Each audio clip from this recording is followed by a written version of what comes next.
Hola, bienvenido a la Iglesia Cristiana Hispano-Suiza.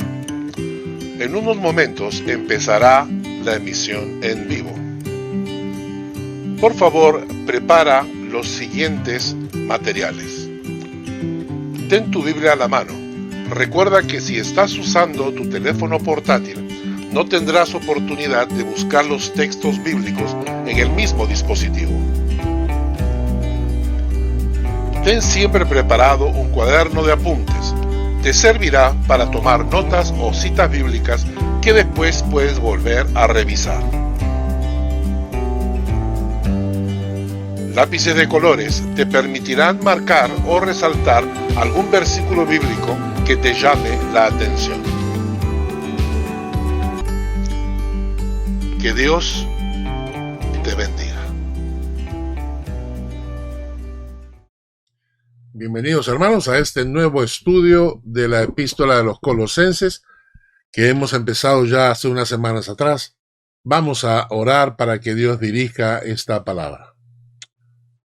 Señor, tú eres bueno, tú eres grande, tú eres santo, tienes misericordia de nosotros y te pedimos eso, que tengas misericordia para abrir tu palabra a nuestra mente y a nuestro corazón. Permítenos aprender tu palabra en el nombre de Jesús. Amén. Amén. Bueno, estamos siguiendo en la iglesia una serie de estudios bíblicos, una secuencia de estudios bíblicos. Todos los viernes nos reunimos, lo hacemos en forma virtual y presencial, que se llaman métodos de estudio bíblico personal. Métodos de estudio bíblico personal. Formas en que yo puedo estudiar la palabra, pero en forma personal, en casa. Diferentes métodos para estudiar la Biblia. Quiero presentárselos a ustedes porque de eso tiene que ver mucho el estudio de hoy. Métodos para estudiar la Biblia en forma personal. En realidad, en mi vida, yo he descubierto que cuando estudio la palabra, encuentro 9 métodos diferentes que he utilizado durante este tiempo. El método devocional, que es el más común, es cuando uno lee un texto de la Biblia y se hace preguntas como: ¿hay alguna enseñanza que debo seguir? ¿Hay alguna advertencia? ¿Hay alguna profecía? ¿Hay alguna doctrina? ¿Hay algún pecado con el cual debo tener cuidado? Es decir, uno lee la palabra y luego indaga por medio de estas preguntas simples si hay algo que debo aprender de la palabra, que es el método que mayormente utiliza la mayor cantidad de creyentes. El segundo método es el método sintético, que nos permite tener una visión panorámica del libro que estamos leyendo. Tomemos como ejemplo 2 de Timoteo, la última carta que Pablo escribió.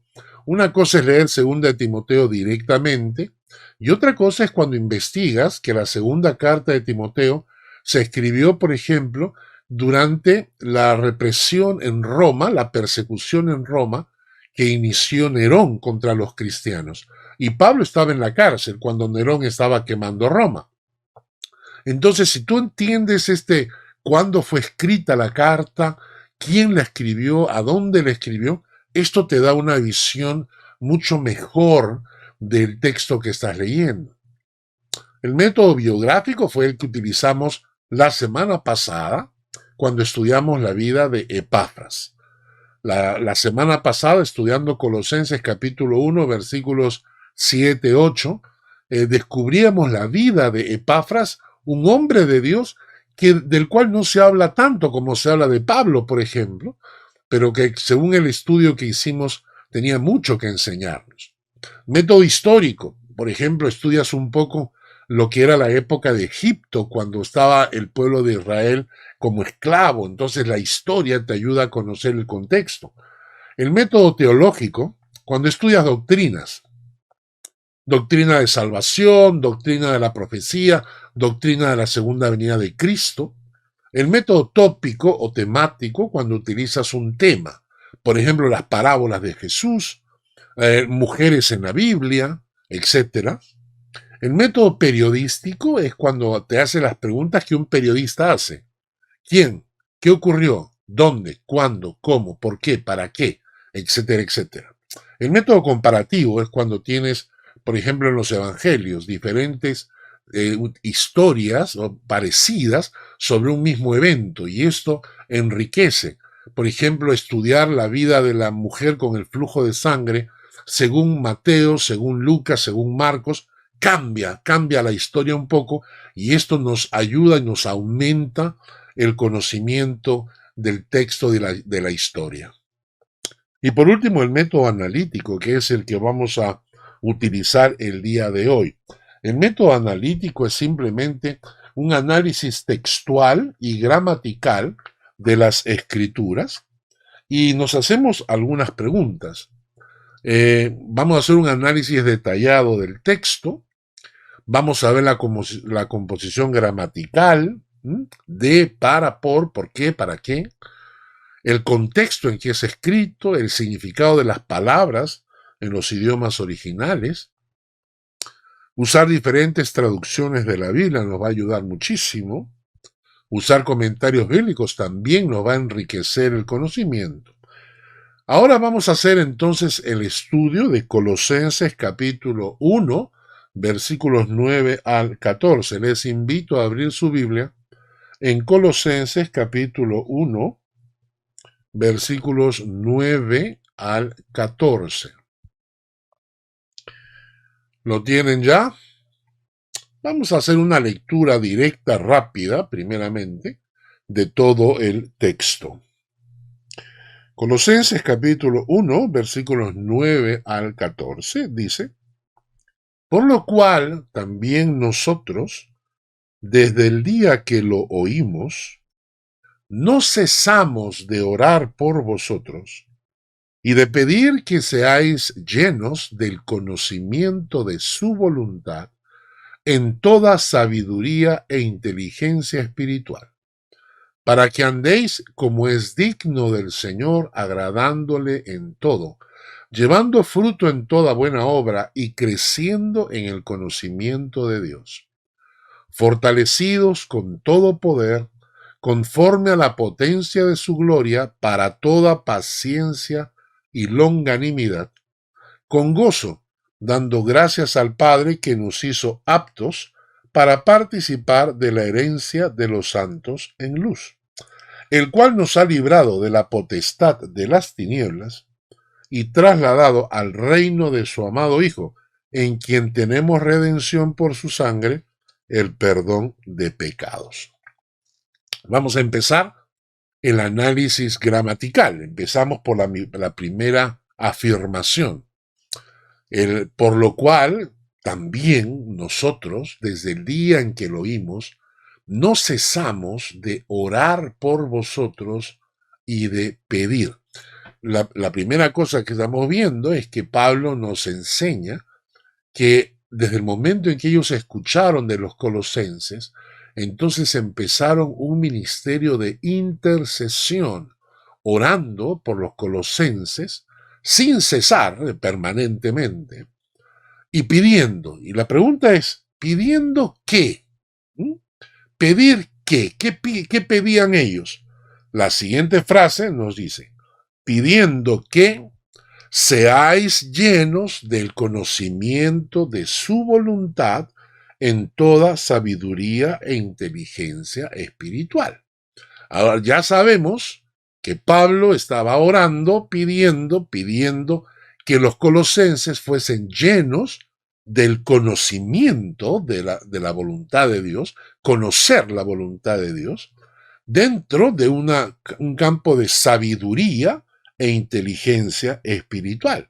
Y entonces la pregunta es, ¿para qué? Porque el mismo texto nos dice, para que andéis como es digno del Señor. ¿Ok? Lo que estamos haciendo ahora es desmenuzar el texto en forma gramatical. ¿Notan? Por lo cual nosotros desde el día que lo oímos no cesamos de orar por vosotros y de pedir. ¿Pedir qué? Que seáis llenos del conocimiento de su voluntad. ¿Para qué? Para que andéis como es digno del Señor. No estamos añadiendo nada al texto, simplemente estamos haciendo las preguntas. Ok, nos quedamos en el tema 3. ¿Para qué? Para que andéis como es digno del Señor. Y entonces viene la pregunta, ¿cómo es un andar digno del Señor? ¿Cómo es un andar digno del Señor? Y el mismo texto nos responde, agradándole en todo, llevando fruto en toda buena obra, creciendo en el conocimiento de Dios, fortalecidos con todo poder, conforme a la potencia de su gloria, para toda paciencia y longanimidad, con gozo dando gracias al Padre. El mismo texto nos dice que Pablo ha estado orando, intercediendo, para que ellos sean llenos del conocimiento de la voluntad de Dios, para que anden como es digno del Señor. Y Pablo contesta, ¿cómo cómo es un andar digno del Señor. El mismo texto nos dice que tiene cinco aspectos. Andar como es digno del Señor tiene cinco aspectos. Agradándole en todo, en toda mi conducta, agradándole a Dios en mi comportamiento. Segundo, llevando fruto en toda buena obra. Tercero, creciendo en el conocimiento de Dios.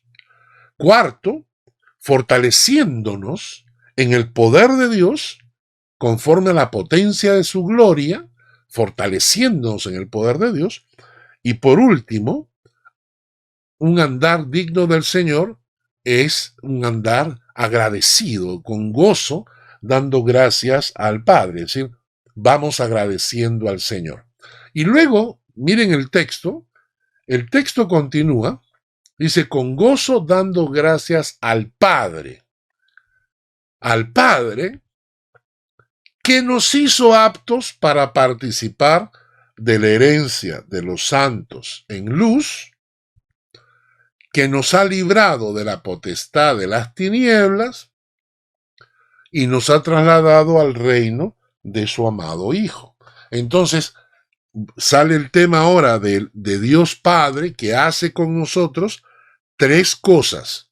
Nos hizo aptos para participar de la herencia de los santos, nos ha librado de la potestad de las tinieblas y nos ha trasladado al reino de su amado Hijo. Y Pablo añade, Hijo,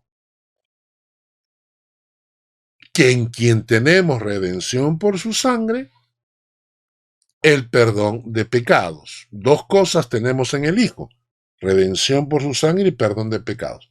Lo que hemos hecho ha sido un simple desmenuzar gramaticalmente el texto. ¿De acuerdo? Y de esto me han salido a mí 5 temas. Son 5 temas que me gustaría desarrollar. Y aquí es algo importante. Si ustedes se dan cuenta, estamos hablando del versículo 9 al 14.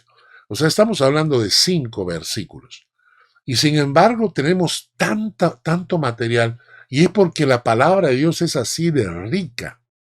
Algunas personas me dicen, ay, pastor, hay que avanzar más rápido en el libro de Colosenses o, por ejemplo, en el libro de Juan, que nos demoramos casi 2 años en el Evangelio de Juan. Y yo les digo, no me interesa avanzar rápido, porque lo que me interesa es avanzar profundo. Y en este caso, por ejemplo, solo de estos 5 versículos, ya tenemos 5 temas, ¿no? El tema de oración e intercesión, ¿no? Por lo cual también nosotros desde el día que lo oímos no cesamos de orar por vosotros. Ahí hay un tema, el tema de oración e intercesión. O el segundo tema, ser llenos del conocimiento de su voluntad. ¿Qué significa conocer la voluntad de Dios? ¿Y qué significa sabiduría, inteligencia espiritual? Ya hay un segundo tema. Un tercer tema, ¿cómo es un andar digno de Dios? Y explicar estos 5 aspectos, agradándole, llevando fruto, creciendo, fortaleciéndose, siendo agradecidos. Ya hay 5 aspectos sobre cómo es digno, andar digno del Señor, ¿no? El Padre, 3 cosas que el Padre hace en nosotros cuando Cristo viene a nuestro corazón. Nos hizo aptos para participar de la herencia de los santos, nos ha librado de la potestad de las tinieblas y nos ha trasladado al reino de su amado Hijo. 3 cosas que el Padre hace en nosotros y el Hijo, 2 cosas. Tenemos redención por su sangre y en él tenemos perdón de pecados. Lo que acabamos de hacer, hermanos, es un análisis gramatical del texto. Entonces, a continuación, vamos a comenzar a desarrollar estos 5 puntos que hemos descubierto. Bueno, ahora sí, continuamos con el estudio ya desarrollando el material del texto de Colosenses capítulo 1, versículos 9 al 14, y empezaremos con el primer punto. Por lo cual, también nosotros, desde el día que lo oímos, no cesamos de orar por vosotros y de pedir. Y Pablo está hablando ahora acá de su ministerio de oración e intercesión. Pablo está intercediendo por la vida de los colosenses. En Colosenses capítulo 4, versículo 12, vimos la semana pasada que Epafras también tenía este maravilloso ministerio de interceder. Hay algunas personas que piensan que, está orando como si fuera nada. Orando no, intercediendo es realmente un ministerio tremendo ante el trono de Dios, porque llegan nuestras oraciones como incienso, dice la Biblia. Es el humo que llena el trono de Dios, son nuestras oraciones. Y el ministerio de intercesión en Colosenses 4:12, Epafras decía, os saluda Epafras, el cual es uno de vosotros, siervo de Cristo, siempre rogando encarecidamente por vosotros en sus oraciones, para que estéis firmes, perfectos, completos en todo lo que Dios quiere. Y entonces el mismo Epafras junto con Pablo tenían este ministerio de intercesión. Ahora, ¿qué es realmente la intercesión? Y hemos dicho que la intercesión es hablar bien de alguien para que Dios lo bendiga. Es decir, cuando tú estás intercediendo por una persona, estás hablando a favor de alguien, delante del trono de Dios, ¿no? Cuando estamos intercediendo, estamos llevando personas delante del trono de Dios. Antes de hablarle a las personas de Dios, háblale a Dios de esas personas. Interceder es poner delante de los ojos de Dios a aquellas personas por las que estamos orando. ¿No les parece maravilloso? Poner delante del trono de Dios, delante de los ojos de Dios, a aquellas personas por las cuales estamos orando. Interceder es activar la mano de Dios y su bendición en favor de otros. Activamos el poder de Dios, la mano de Dios a favor de aquellas personas, porque pueden ser personas que ni siquiera sepan orar. Cuando oramos por nuestros hijos pequeños, quizás ellos no sepan orar, pero nosotros al interceder estamos levantando muros de protección espiritual alrededor de ellos. O quizás ni siquiera sean cristianos, ¿no? Por eso Pablo, en 1 Timoteo capítulo 2, dice, orad por todas las autoridades, porque la voluntad de Dios es que todos ellos conozcan el Evangelio. Es la voluntad de Dios que estemos orando e intercediendo por personas que quizás ni siquiera sean cristianas. O agradeciendo por ministerios, o agradeciendo por personas que sirven en la iglesia. Cuando estamos intercediendo, estamos activando la mano de Dios a favor de estas personas. Cuando estamos intercediendo, estamos cubriendo en oración, protegiéndolos de dardos de fuego del maligno. Hay un texto que a mí me gusta mucho, en Efesios capítulo 6, versículos 16 al 18. Ahí lo tienen en pantalla. Efesios capítulo 6, versículos 16 al 18. Sobre todo, tomad el escudo de la fe, con que podáis apagar todos los dardos de fuego del maligno, y tomad el yelmo de la salvación y la espada del Espíritu, que es la palabra de Dios. ¿Cómo? Orando en todo tiempo, con toda oración y súplica en el Espíritu, y velando en ella con toda perseverancia y súplica por todos los santos. Hace un tiempo atrás escuché la historia de un misionero que estuvo trabajando en la India. Este misionero cada cierto tiempo, cada 15 días, tenía que salir de las aldeas donde él ministraba tenía que salir y enrumbarse hacia la ciudad. Como él no tenía un vehículo de transporte motorizado, él utilizaba un burro para movilizarse. Cuando él avanzaba, iba con el dinero para comprar alimentos para la aldea donde él servía. Se demoraba 2 días de camino. 2 días de camino. Pues bien, él agarró su burro y se fue a la ciudad. Cuando llegó a la ciudad, compró todos los alimentos que necesitaba, cargó su burro para ir de regreso a la aldea, pero hombres malvados lo estaban observando. Hombres malos observaron todos los alimentos que él había comprado y entonces decidieron asaltarlo en el camino. Cuando él comenzó a ir de camino de regreso cargando su burro con todas las cosas que estaba llevando, estos hombres lo siguieron. Llegada la noche, el hombre acampó, hizo su fogata, levantó su tienda provisional, y estos hombres estuvieron listos para atacarlo. Pero no lo hicieron, no lo hicieron. En el día siguiente el hombre se levantó, siguió su camino y llegó a su aldea. Tiempo después, un hombre conoció al Señor. Había sido uno de estos maleantes. Y este hombre, cuando conoció al Señor, fue a pedirle perdón al misionero.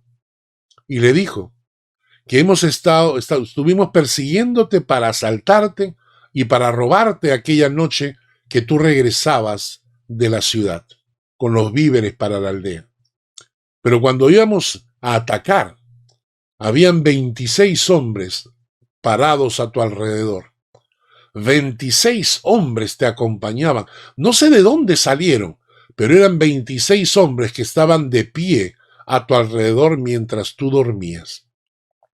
El hombre le dijo, no, yo estaba solo. Yo no estaba con nadie, yo estaba solo.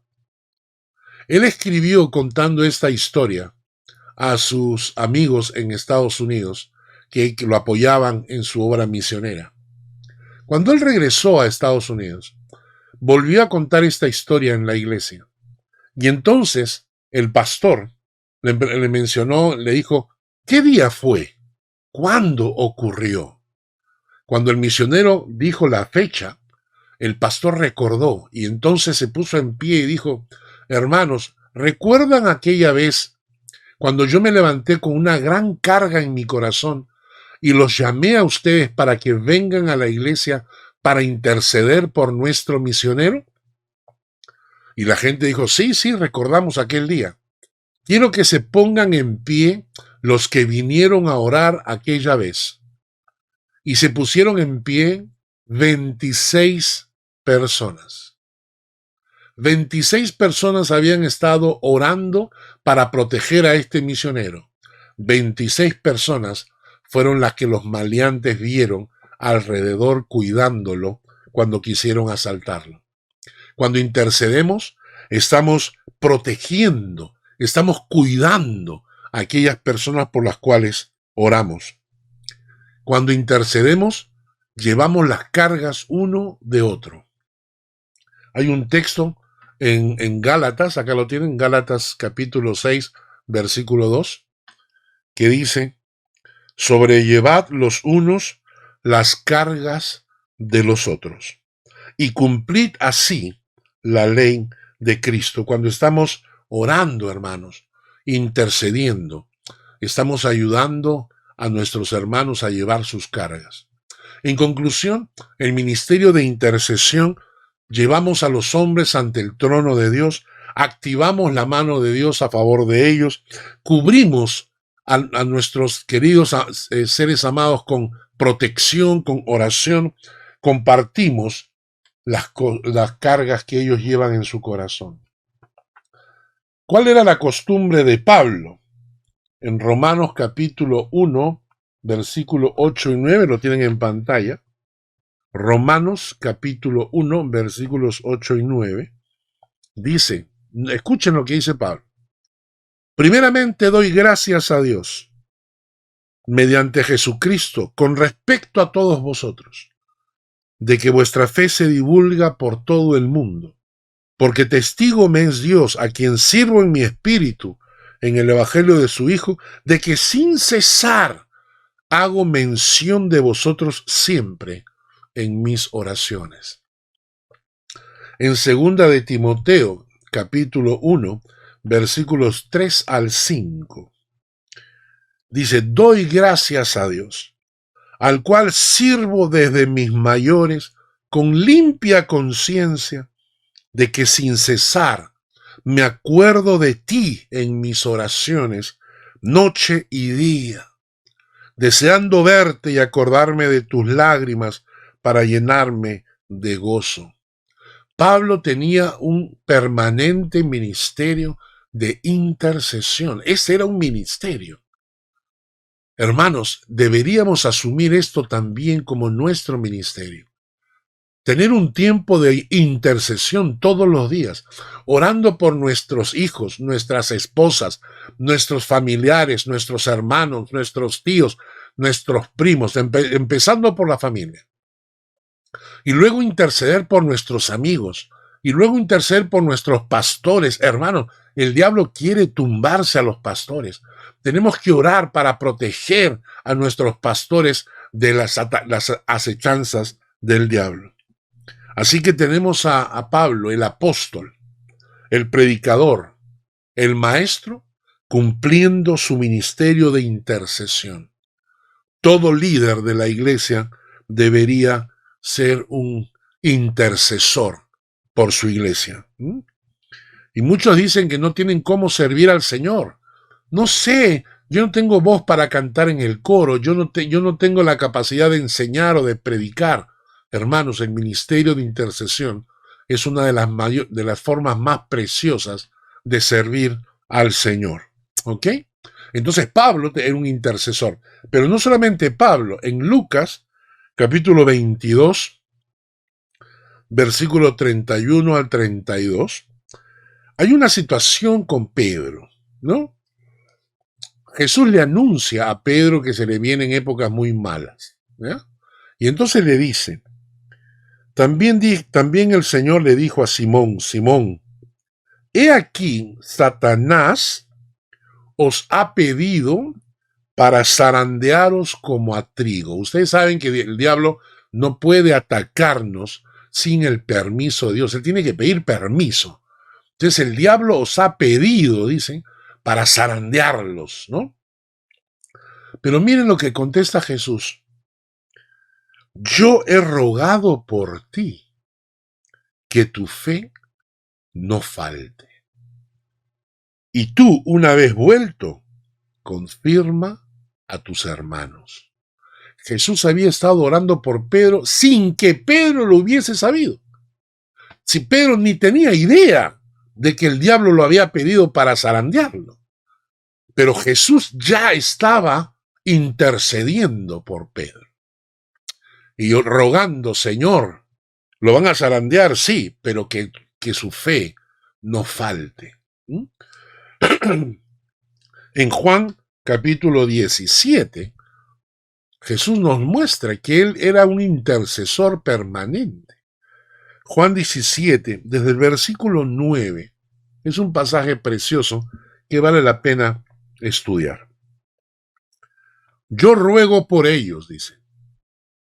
Jesús está orando.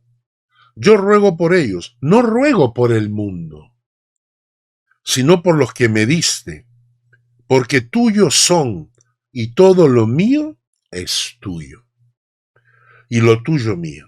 Y he sido glorificado en ellos, y ya no estoy en el mundo, mas estos están en el mundo. Yo voy a ti, Padre Santo, a lo que me has dado, guárdalos en tu nombre, para que sean uno, así como nosotros. Jesús orando al Padre para que cuide, proteja y guarde a sus discípulos, ¿no? Cuando estaba con ellos en el mundo, yo los guardaba en tu nombre. A los que me diste yo los guardé, y ninguno de ellos se perdió, sino el hijo de perdición, para que la escritura se cumpliese. Pero ahora voy a ti, y hablo esto en el mundo para que tengan mi gozo cumplido en sí mismos. Yo les he dado tu palabra y el mundo los aborreció porque no son del mundo como tampoco yo soy del mundo. No te ruego que los quites del mundo, sino que los guardes del mal. Y más adelante dice, mas no ruego solamente por estos, sino también por los que han de creer en mí por la palabra de ellos. Jesús orando por ti y por mí. Jesús estuvo orando por aquellos que iban a creer por la palabra de los apóstoles. Así que Pablo tenía un ministerio de intercesión. Jesús estuvo orando, inclusive Jesús estuvo orando por nosotros.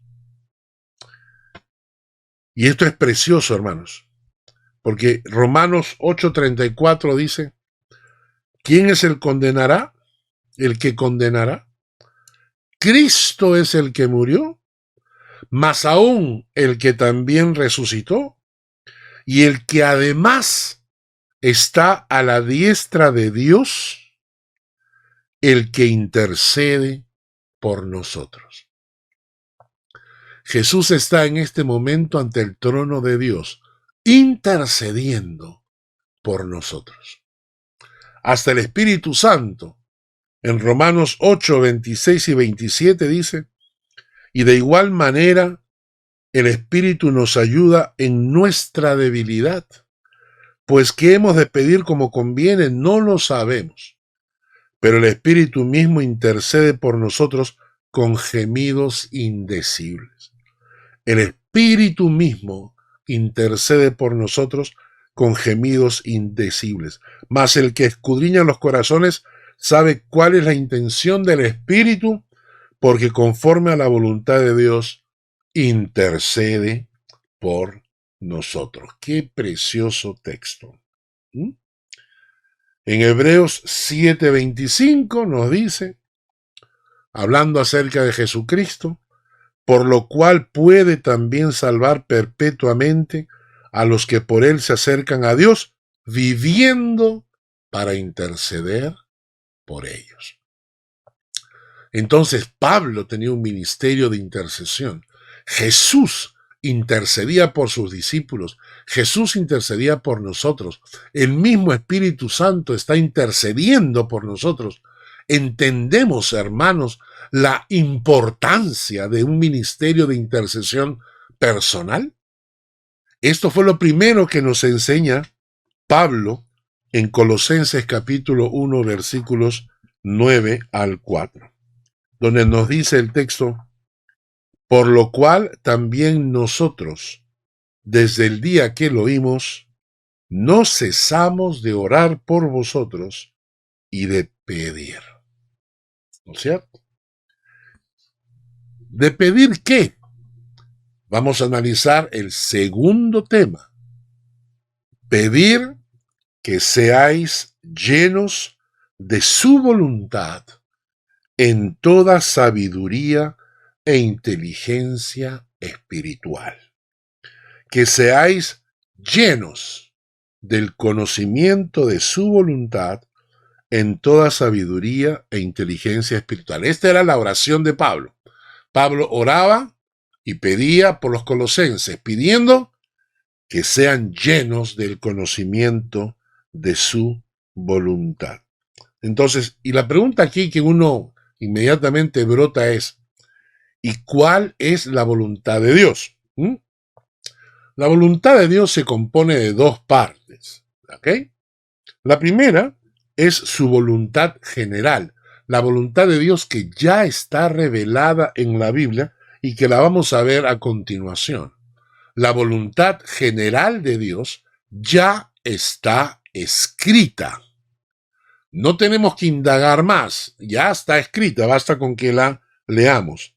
Y en segundo lugar, la voluntad específica de Dios para mi vida.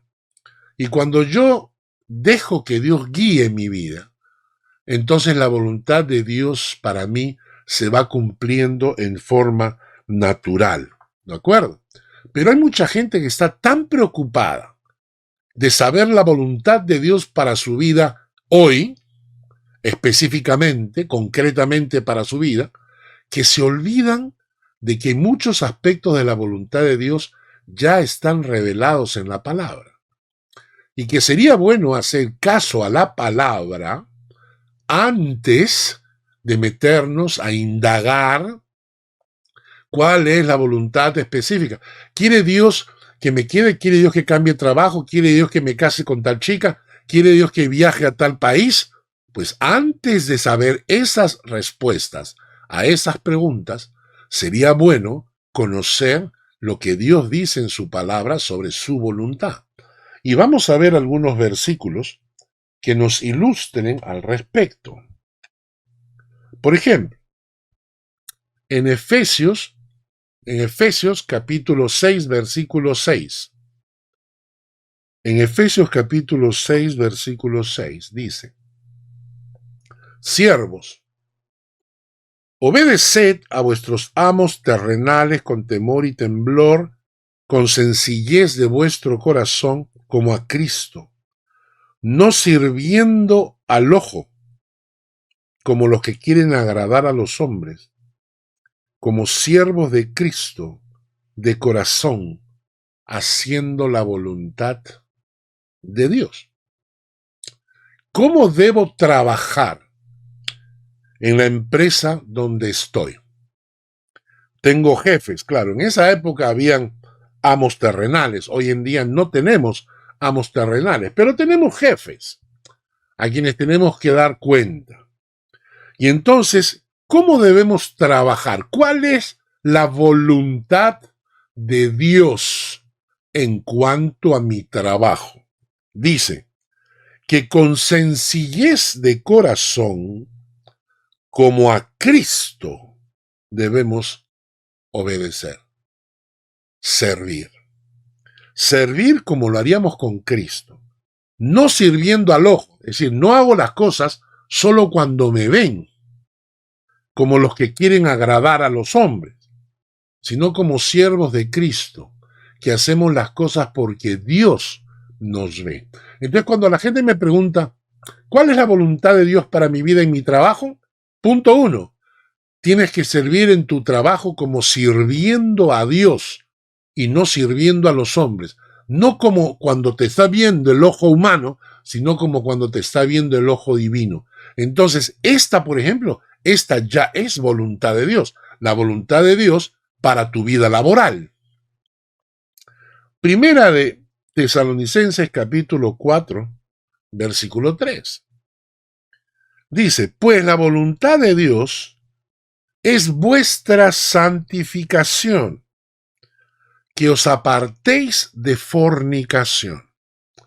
Te preguntas, Señor, ¿con quién debo casarme? ¿Quién debe ser mi novia? ¿Con quién debo empezar una vida matrimonial? Pues empieza sabiendo por la voluntad de Dios, que la palabra dice que la voluntad de Dios es vuestra santificación, que os apartéis de fornicación. Cuando la gente agarra y dice, ay Dios, ya no sé qué hacer, estoy enamorado de mi vecina, estoy enamorado de mi vecina y mi vecina me coquetea, pero Señor, ¿es esa tu voluntad? ¿Cómo va a ser la voluntad de Dios eso? La palabra de Dios dice que la voluntad de Dios es santificación. Cuando la gente me pregunta y dice, ¿cuál es la voluntad de Dios para mi vida? Bueno, empecemos diciendo que la voluntad de Dios es vuestra santificación, que os apartéis de fornicación. Por ahí empieza la voluntad de Dios. Primera de Tesalonicenses 5:18. Primera de Tesalonicenses 5:18 dice, dad gracias en todo, porque esta es la voluntad de Dios para con vosotros en Cristo Jesús. La voluntad de Dios es que seamos agradecidos, que aprendamos a ser agradecidos. Y esto no es fácil, porque la gente está acostumbrada a ver los errores de los demás. Y a veces tenemos a nuestro alrededor gente que hace demasiadas cosas por nosotros y nosotros no nos damos cuenta, no somos capaces de reconocer cuando las personas están obrando a nuestro favor como para darles gracias. Y Dios, a veces ni siquiera le damos gracias a Dios por todas las bendiciones que Él nos da. Entonces, ¿cuál es la voluntad de Dios para mi vida? Que Dios sea una persona agradecida. Esa es la voluntad de Dios para mi vida. En 1 de Pedro 2, 15 al 16, dice, porque esta es la voluntad de Dios, que haciendo bien, hagáis callar la ignorancia de los hombres insensatos, como libres, pero no como los que tienen la libertad como pretexto para hacer lo malo, sino como siervos de Dios. Muy bien, ¿cuál es la voluntad de Dios? Tomar venganza cuando alguien me hace un daño. ¿Cuál es la voluntad de Dios? Desquitármela, pegarle. ¿Cuál es la voluntad de Dios?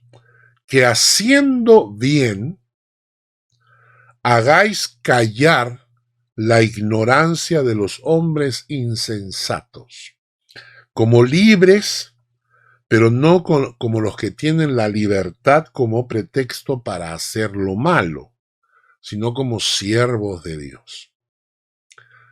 La voluntad de Dios está escrita en la palabra. Ahora, para yo descubrir la voluntad específica de Dios para mi vida, para yo descubrir los detalles, con quién me voy a casar, a dónde voy a viajar, si debo o no debo aceptar tal trabajo, para yo conocer los detalles de la voluntad de Dios específica para mi vida, tengo que empezar por vivir la voluntad de Dios general que ya está escrita en la palabra. Si yo no guardo la voluntad de Dios que ya está revelada, no tengo ni siquiera por qué preguntarle a Dios sobre la voluntad específica para mí. Si yo, por ejemplo, no vivo en santificación, si yo no huyo de la fornicación, entonces, ¿con qué derecho le pregunto a Dios, Señor, háblame, muéstrame tu voluntad, ¿debo o no debo aceptar este trabajo? Porque primero tienes que acomodarte a la voluntad que ya está escrita en la palabra. Bien, hemos visto dos puntos. Hemos visto el primero acerca del ministerio de oración que tenía Pablo, por lo cual también nosotros desde el día en que lo oímos no cesamos de orar por vosotros y de pedir.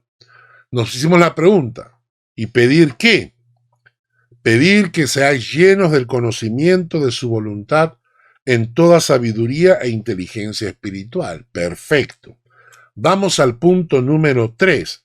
¿Para qué quiere Pablo que nosotros seamos llenos del conocimiento de su voluntad? Lo responde él mismo cuando dice, para que andéis como es digno del Señor. Para que andéis como es digno del Señor. Y este es el tercer punto de Colosenses capítulo 1, versículos 9 al 14. Ahora, ¿qué significa que andar como es digno del Señor? Andar como es digno del Señor significa caminar, dirigirse. El Señor te bendiga y te guarde. El Señor haga resplandecer su rostro sobre ti y tenga de ti misericordia. El Señor alce sobre ti su rostro y ponga en ti